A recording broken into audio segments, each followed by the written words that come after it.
Hello everybody, Mailman here from Goat Productions. In this video, we're going to go over some September tactics I'm using right now. Got me successful in the last week, called in 2 different coyotes, and we're going to talk about the change from the summer. In the summer, we had young, naive coyotes responding to us, howling to us. There was a lot of response. All of them were responding to us, coming into that call fast. It was pretty easy. You kind of get spoiled. Now you get into September, you got some leftover coyotes that are in these fields that came in and you took other coyotes. You've called to them on several occasions, so you're going to switch things up. We're going to go over 2 tactics I'm using right now to stay on these coyotes and be successful. We're going to go over 2 videos. One was not a kill, I missed, but then the second one I just harvested the coyote. But the 2 tactics are this. You want to hunt areas that you know coyotes are at. That you know they're there, you've seen them there. Me and Hunter went out dove hunting. He wanted to go dove hunting a little bit. So we went out to a field and we're out there hunting doves close to the evening, and we look over and there's 2 coyotes in this field. I try and call them back and couldn't get them to come back. They ran off. That's a good spot. I went back to that area, and this first video we're going to throw up on this one. So the first tactic is hunt the areas you see coyotes or you know coyotes are. The vocals are down a little bit. You want to see them and know they're there. Threw out a regular howl, got a group to respond to me, and I just waited. Now we're going into that second tactic, and I just wait longer. This coyote came about 30 minutes later, 35 minutes later, came up along the right side of the field and then made a hard right and went behind a tree. You're going to see it goes behind a tree, and it comes out between me and a house. Got some great video with the ATN XSight LTV, the 5x15. I could not shoot at this coyote. You're going to see me right on that with the crosshairs, but I'm not taking that shot. I know that I can go back to this field. They like this field. They're going to be in this field. So that's one of the things I like in September is just hit those areas you know those coyotes are at. The next tactic is stay longer. South Carolina, we're blessed or cursed with hogs, so I can stand there on a lot of my places and wait longer for coyotes to come in as I call, because I'm looking for hogs. If I see hogs, it's a bonus, and I go down and take them, so I'm just waiting longer. Go where they're at, you know they're at, and then go where they are and wait longer whenever you call. So this next one is going to be my harvest video. In this video, I pull in, and I always pull into an area. It's a field that I've taken 5 coyotes before. So this coyote knows what's up, knows my patterns, knows my calling, knows how I enter the field. 3 times I've seen this coyote bedded. Slid in there one time, was putting my call down, and I looked over, and a bedded coyote, his head come up out of the weeds, looked right at me, and it took off. Next time I came, I pulled in that same section. It's a big long field, probably 300 yards by 500 yards, and I pull in one area that I can scan. I can see 60% of the field as I coast up there. I'm looking out, and I see a coyote bedding. We're going to talk about coyotes bedding here in a second. But I see the coyote bedding, and how you could tell when a coyote beds, when a deer beds out there chewing its cud or chewing its food, the head is always up.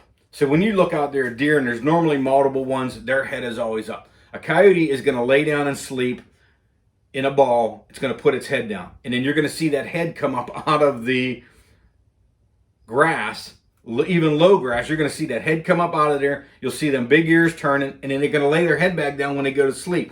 So I knew this coyote was out there. I was getting my stuff ready where I normally do, and I saw that coyote stretch. So when they get up, they stretch like a dog.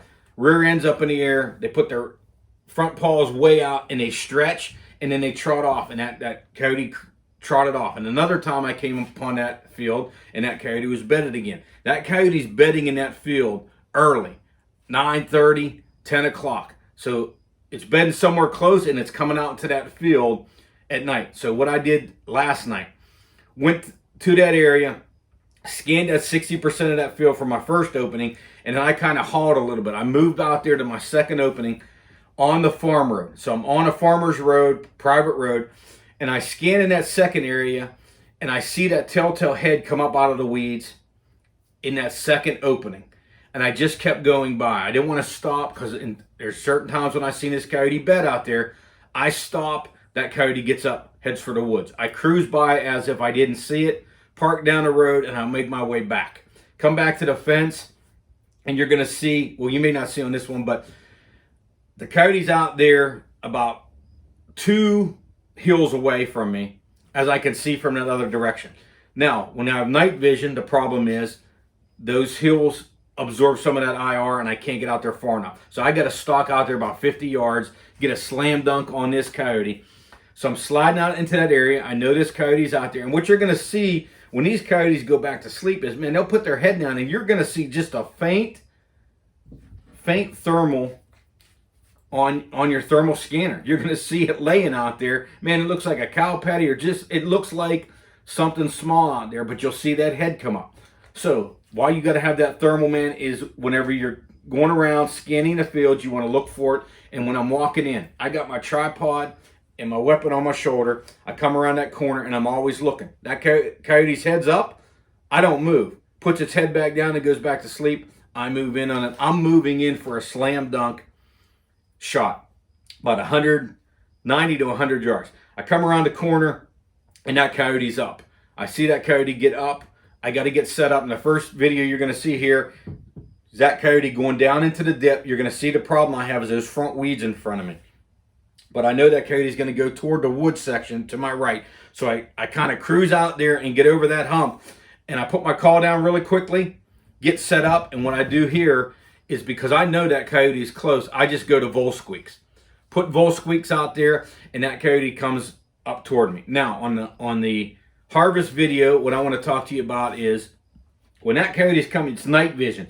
And you got a lot of things going on when that coyote is coming towards you. And you're going to see, I got the light on, you're going to see bits and pieces of that coyote coming through. Now, I don't want that coyote to pop up over there, me to turn the light and spook that coyote. So I turn my light off. It's still bright enough light where you can see in the scope a little bit. But what I'm doing when I turn that light off is I'm pulling my thermal scanner up now. I'm lining up. I'm pulling over there and I'm hitting that light right around that coyote. You're going to see me pop it on right whenever that coyote's there. And I take a shot, drop that coyote right in its spot to vol squeak. Very little calling in an area I know. So those 2 tactics right there, go where you know they're at, the fields that you know where they like it, and then you're just going to wait a little bit longer. I just got fortunate enough to find this one out there bedding, caught that particular coyote, and that's what I'm doing. I'm getting those scragglers now that I've been hunting a while, know where they're at, taking me a couple times to get out there, changing my tactics that I normally had. That's what I'm doing right now. And you get into breeding season here soon, and it's going to get great again because you're just going to throw out breeding sounds, man, and they're going to come running again. So September's a little tough. Try those things. Tell me how you do. Good luck to you out there.